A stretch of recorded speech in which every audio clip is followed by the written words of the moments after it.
ஔவையார் என்ன பண்ணாங்களாமா, சோழ தேசத்துல அப்படியே நடந்து போயிட்டு இருந்தாங்களாம். அந்த ஊரினுடைய பெயர் வந்து அம்பர். அம்பர்ங்கிற ஒரு ஊர்ல நடந்து போயிட்டு இருந்தாங்க ஔவையார். இந்த காலம் மாதிரி எல்லாம் அப்ப இல்ல பஸ் டூ வீலர்லாம் இப்பெல்லாம் டர்ன்னு எடுத்து டர்ன்னு போவோம். அப்ப அந்த அம்மா நடந்துதான் போகும் பாவம். ரொம்ப தூரம் நடந்து போனனால களைப்பினால என்ன பண்ணாங்க, வீட்டுக்கு வெளியே எல்லா வீடுகளுக்கு வெளியே என்ன கட்டி வச்சிருப்பாங்க, திண்ணை. அந்த திண்ணையில வந்து ஔவையார் அப்படியே உட்கார்றாங்க. அந்த வீடு யாரோடது அப்படின்னா சிலம்பி அப்படிங்கிற ஒரு பெண்ணோடது. அந்த சிலம்பி வறுமையின் உச்சத்துல இருக்கக்கூடிய ஒரு பெண்ணு, ரொம்ப கஷ்டத்துல இருக்கா. அவளுக்கு குடிக்கிறதுக்கு அன்னைக்கு சாப்பிடறதுக்கு ஒரு அந்த செம்பு இருக்கு இல்லைங்களா, செம்புல அரை செம்பு கூழ் தான் இருக்கு. அது ஒண்ணுதான் அவளுக்கு இன்னைக்கு சாப்பிடறதுக்கான உணவு. ஏதோ ஒரு பாட்டிமா வந்து படியில திண்ணையில உட்கார்றாங்கன்னு சொல்லிட்டு இந்த சிலம்பி வந்து பாக்குறான். பார்த்தோன்னையும் அவங்க ரொம்ப களைப்பா இருக்கிறத பார்த்தோன்னையும் நம்ம தான் விருந்தோம்பலாச்சே, அவளுக்கு குடிக்க வச்சிருந்த அந்த கூழை கொண்டு வந்து ஔவையாருக்கு கொடுத்தாரு. ஔவையாருலாம் தெரியாது அவளுக்கு. ஔவையாரும் வாங்கி மடன்னு குடிச்சிடறாங்க தாகத்துக்கு. குடிச்சிட்டு பாக்குறாங்க அவளுடைய வீட்டினுடைய செவிற்றுல 2 வழிகள் எழுதியிருக்கு.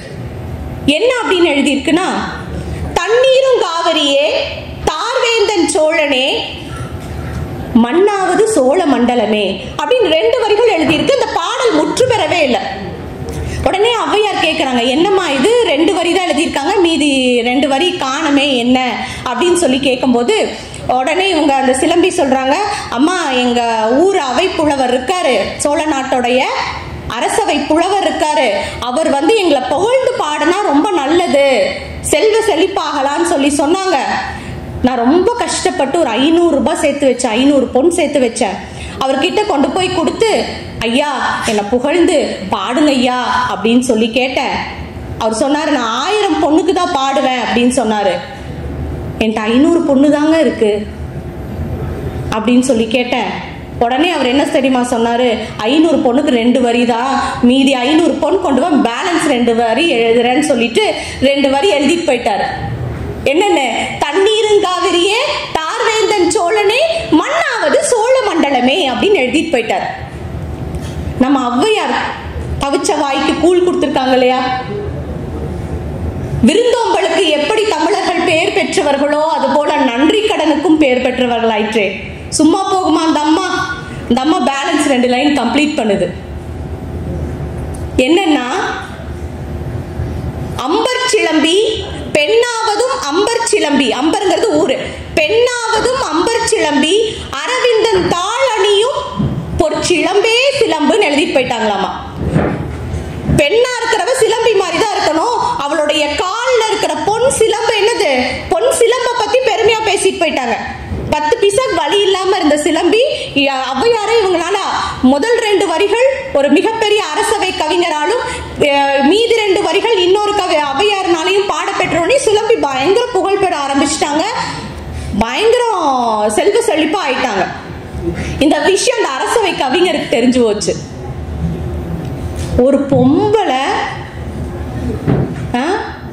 நானே 500 ரூபாய் பேலன்ஸ் வச்சுட்டு விட்டுட்டு போயிருக்கிறேன், இந்த அம்மா யார் இது வந்து கம்ப்ளீட் பண்ணது? ஔவையாரை பார்த்தா உண்டு இல்லைன்னு வாங்குறதுன்னு ஒரு முடிவு பண்றாரு. ஔவையாரும் அரசவைக்கு போறாங்க. ஒரு நாள் அவங்க 2 பேரும் சந்திக்கிறாங்க. உடனே அவர் என்ன பண்றாருன்னா, ஒரு காலடி நாளிலை பந்தலடின்னு ஒரு பாட்டு பாடுறாரு, வாடி போடின்னு அகத்திக்கீரையோட வச்சு ஒப்பிட்டு பாடுறாரு. நம்மள யாரா பேசுறேன்னு தூக்கி கும்மு கும்மு கும்மிடுவோம், இல்ல சண்டைக்கு போயிடுவோம் இல்லையா. ஆனா ஔவையார் என்ன தெரியுமா பண்ணாங்க, அழகா ஒரு பாட்டு பாடினாங்க. 8.25 லட்சணமே, யமனேரும் பரியே, மட்டிற் பெரியம்மை வாகனமே, முட்டமே கூரை இல்லா வீடே, குலராமன் தூதுவனே, யாரையடா சொன்னாயதுன்னு. எவ்வளவு நல்லா பாடியிருக்காங்கல்ல. என்ன மேம் திட்டுனவனை போய் இப்படி பாடுறாரு, இப்படி பாடியிருக்காங்களே நீங்க நினைப்பீங்க. 8.25 லட்சணம்னா என்ன தெரியுமா, அவலட்சணமே அர்த்தம். யமனேரும் பரியேன்னா என்ன அர்த்தம்? யமனோட வாகனம் எது? எரும மாடு. மட்டிற் பெரியம்மை வாகனமே, மூதேவியோட வாகனம். மூதேவியோட வாகனம் என்ன? கழுதையே.